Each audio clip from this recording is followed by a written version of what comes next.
Hey, all you Golemancers out there, thanks for dropping by. This is Bronze Dragon, just saying I appreciate your time and thanks for clicking on this video. If you like what you see in my content, please give me a thumbs up, and after you watch a few videos, please consider subscribing. With that said, this week has been pretty hectic, and by hectic I mean mostly I've been thinking, worried, trying to make up my mind about the current situation in Splinterlands and the recently announced changes for SPS. Not really the announced SPS staking, but we all knew that was going to happen, but the amounts. But with that said, I wanted to get onto something different, kind of, something a little bit lighter, something that's going a little bit better, and talk about Golem Overlord, because it's been a little while since I made a video. Last time I made a video a week or two ago is a much different situation. Yixen, I think, the developer has been going through a health issue of some sort, so he has been kind of offline, hasn't been making, up to that point, he was just fast and furious making a lot of changes. But for the last week, we really haven't seen hide nor hair of him as far as changes to the game. But with that said, I think maybe he did that, or he might have timed that on purpose, because he instituted a major change before he went out on med leave or whatever he was doing. So I do hope he's getting better, and I do hope he gets back to the game in good health. But with that said, sorry, I have a frog in my throat. With that said, directly before he went on med leave, he had made a big change to the game. And really where it stands now is basically you can choose to be an attacker or you can choose to be a defender. Those are the two major ways you can play the game. And the way it stands is that the game really is weighted towards building an attack character with your points, okay? Because really the act of buying scavenger golems, and we're not going to go into why that was instituted, but you can go back and look at my last video on this, but the change was made basically, once again, the same old story that we're combating bots or things of this nature, or not necessarily bots, but large-scale farming attempts. I guess that's a better way to put it. Okay. So with that said, I have kept up with a farming type kind of approach to the game, which is pretty much defensive, because I don't have a lot of time to dedicate to this game. I've got several games going on. As you know, you watch my different videos. So I don't have a whole lot of time to dedicate to this game, which I think that if you build an attack character, it is stronger currently. It's a better use of money towards points, but you have to be a lot more attentive to the game. So if you work from home or something or other, if you have large amounts of your day where you can pay attention to the game, attack build's probably for you. Okay, it's probably a better use of money. Now, I have been putting my points that I earn into fortification, and recently, a few days ago, a week ago, I started building faith instead of fortification. And the reason is, first of all, faith's cheaper. But second of all, there's so many people above me that when people go to look at who to attack, oftentimes they sort by the fortification level. And when you add one to that fortification level, suddenly it kicks you up into the next level, and someone higher may set you in their sights now. So if you see what I mean, as you go up in level, you also become a target of the next higher level person. So something to thinking about. I'm not quitting doing fortification. However, I stopped to boost my faith, which is a different way of looking at things. Taking into account, I knew that I'm going to get hit. So I was approaching it from the aspect of limiting what can be taken away from me. So yeah, I'm at 23 faith. I intend on going to 25 before I add another fortification. Is there always going to be people above me? Sure. But that's really my approach now. Trying to limit my faith, or not limit the amount that's taken from me by increasing my faith. And keeping a static amount of scavenger golems, keeping my bank at a certain point that I know that I won't waste anything in 8 hours. In other words, I'm currently at 32 scavenger golems. I know that if I farm for 8 hours at 80 banked and a maximum of 33.6 in my stash, I'm not going to max out and possibly miss something. Obviously, most times I get hit 1, 2, 3 times, and it usually happens right when I get to that 30 part in my stash period. For some reason, that's like the magic number. People keep an eye on it. Once they see you hit 30, bam, you start getting hit.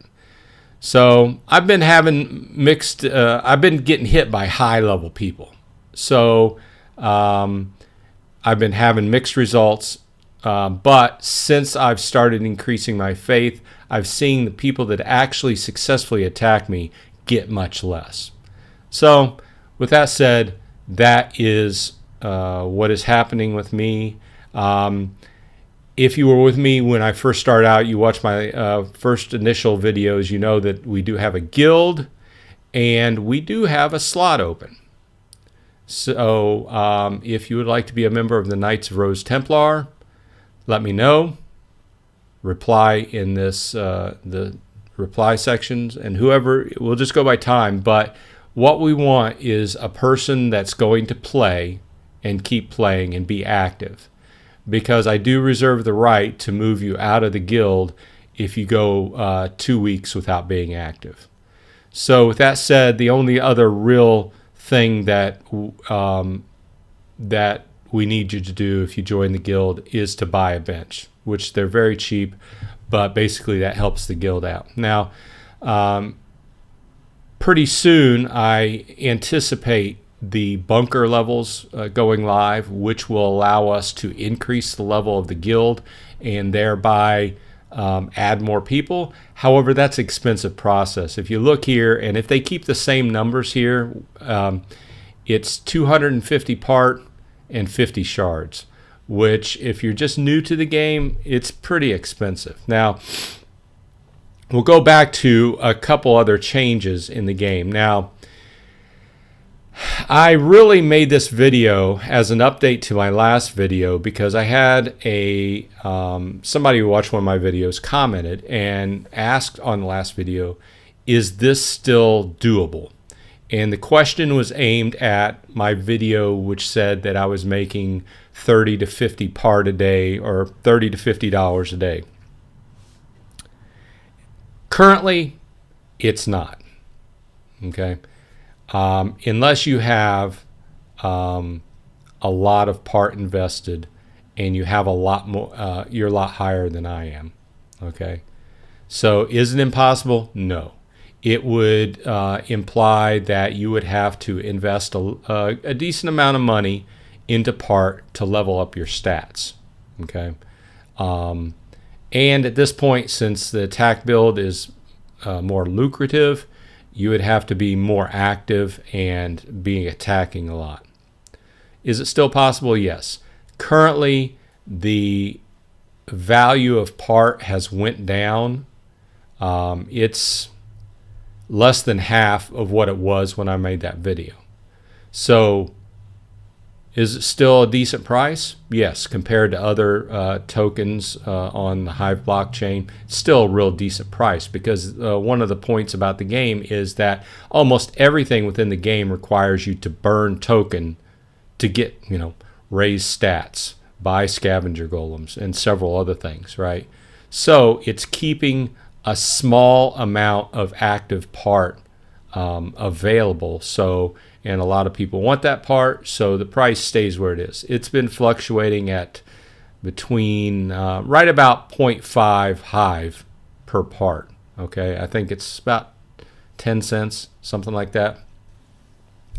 You'll also know, if you've watched my prior videos, that I've had a strategy where every time I claim every 8 hours, I sell one part and move that into my hive stash and use that for various other things. Last week I bought a Chaos Legion pack with it.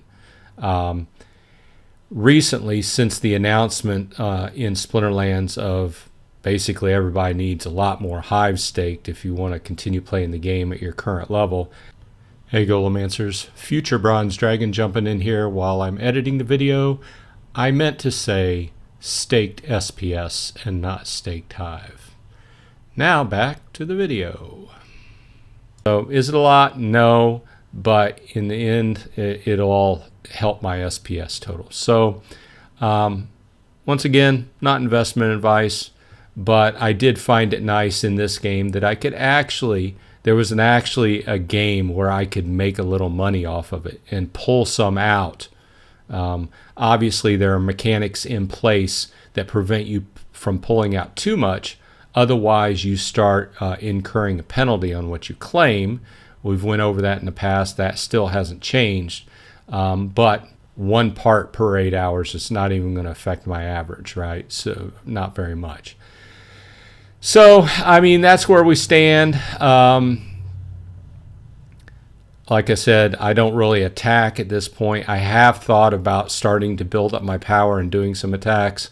Currently not doing that. Currently I'm keeping a static level of 32 scavenger golems, and it's working pretty well. I'm usually able to claim between 20 and 30 part per 8 hours, right? So it is what it is.